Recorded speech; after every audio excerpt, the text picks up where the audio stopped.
ఆంధ్రప్రదేశ్ రాష్ట్ర ప్రజలందరూ ఎదురు చూసినటువంటి జగన్మోహన్ రెడ్డి గారి మేనిఫెస్టో ఈ రోజున రిలీజ్ అయింది.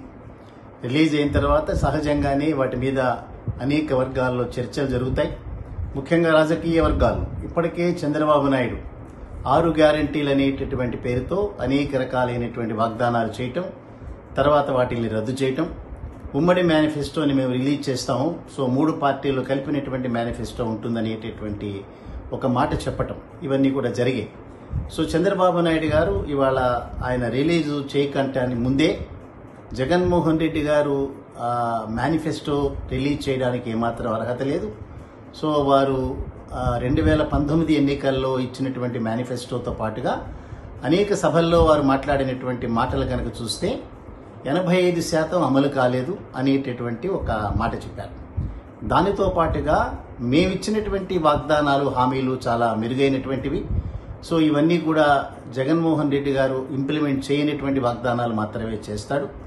అందుచేత మా వాగ్దానాలు కనుక ప్రజలందరూ కనుక నమ్మితే మాకే ఎక్కువ ఓట్లు వస్తాయనేటటువంటి మాటని పదే పదే చెప్తున్నారు. ఇవాళ కూడా ఎక్స్లో దానికి సంబంధించినటువంటి ట్వీట్ని చేస్తూ సో మెరుగైనటువంటి విధానాలు ఉన్నటువంటి మా పార్టీకి, కూటమికే ఓటు వేయమని అభ్యర్థించారు. ఒక్కసారి కనుక మనం వీటిలో వివరాలు కనుక చూస్తే చంద్రబాబు నాయుడు గారు కంపేర్ చేసుకోవాల్సింది 2014 సంవత్సరంలో వారు ఇచ్చినటువంటి హామీలు, 2024 సంవత్సరంలో వారు అమలు చేయనటువంటి హామీలతోకి క్షమాపణ చెప్పడమే కాకుండా వారు ఏ రకమైన కార్యక్రమాలు ఏ రకంగా చేయగలుగుతారనేటటువంటిది చెప్పాల్సినటువంటి అవసరం ఉంది.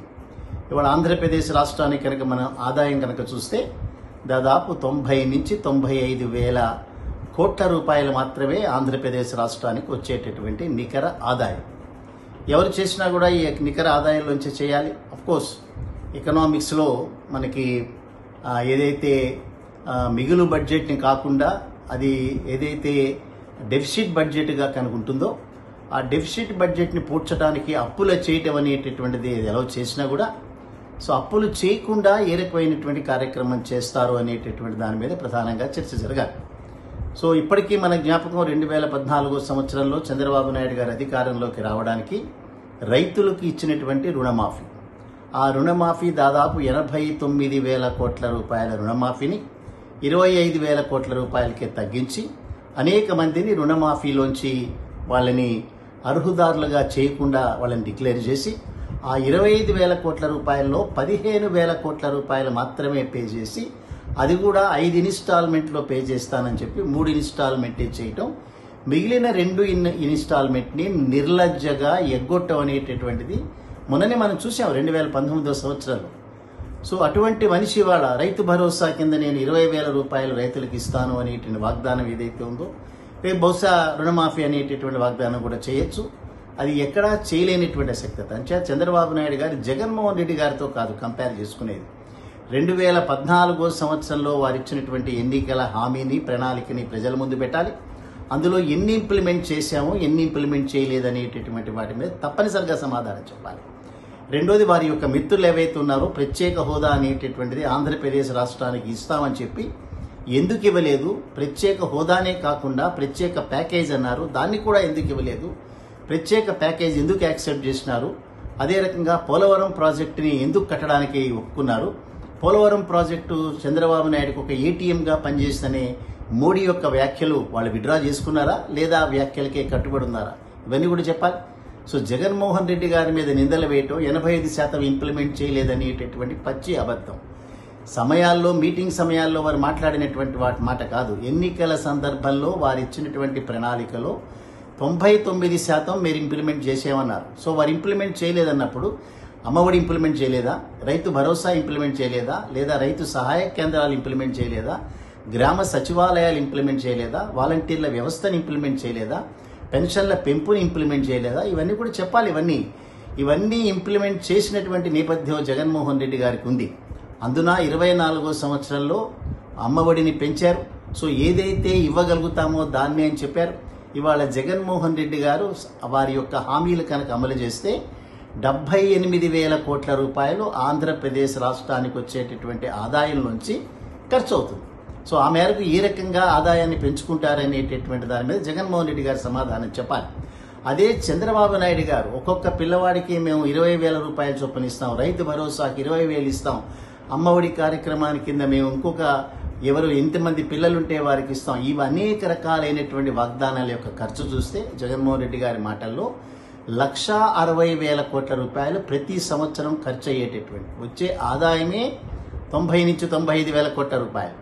1,60,000 కోట్ల రూపాయలు ఎక్కడి నుంచి పట్టుకొస్తారు, ఏ రకంగా అప్పులు తీసుకొస్తారనే చెప్పాలి. ఇవాళ జగన్మోహన్ రెడ్డి గారు అప్పుల్లో ఆంధ్ర రాష్ట్రాన్ని నెట్టివేసినారు అనేటటువంటి ఆరోపణ మన రాజ్నాథ్ సింగ్ గారు చేసినారు. మరి రాజ్నాథ్ సింగ్ గారు చెప్పాల్సినటువంటిది ఏమిటంటే చంద్రబాబు నాయుడు ఇచ్చినటువంటి వాగ్దానాలు కనుక అమలు చేస్తే వారు ప్రతి సంవత్సరం చేయబోయే 1,60,000 కోట్ల రూపాయల అప్పు ఏదైతే ఉంటుందో ఆ దాదాపుగా 5 సంవత్సరాలకు వచ్చేటప్పటికి అదొక 10 లక్షల కోట్ల రూపాయలు పైబడి ఉంటాయి. కార్పొరేషన్లు ఇవన్నీ కనుక కలిపితే ఈ 10 లక్షల కోట్ల రూపాయలు కనుక అప్పులు చేస్తే మరి ఆంధ్రప్రదేశ్ రాష్ట్రం సోమాలియా అవదా, నైజీరియా అవదా?